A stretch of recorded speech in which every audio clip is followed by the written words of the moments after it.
Gandang umaga sa inyo mga ka-wild. Ako nga pala to si Kuya Romeo. Ngayong araw na to ay pupunta tayo sa site na sabi ng aking mga kasama ay mayroong mga prutas na galing sa Asia.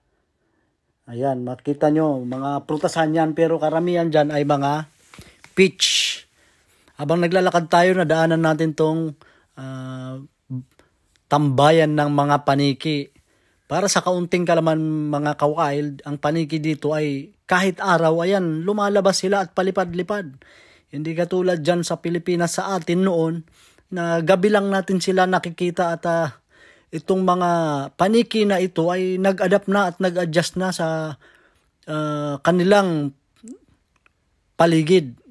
Dahil, ayan, makita nyo mga ka-wild, palipad-lipad sila hanggang marating nga natin tong sinasabi ng aking mga kasama na lugar na ang daming mga prutas na galing mismo sa Asia.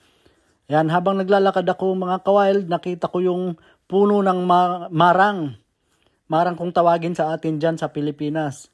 Ang daming hinog na marang pero hindi siya ganun ka-tamis dito o kinakain ng mga tao. At makita nyo mga ka-wild, ang daming laglag niyan. Dahil yan ang pagkain ng mga wild na hayop dito katulad ng baboy damo, paniki, ibon at iba pang wild. Ayan, yan mga ka-wild, mangustin yan.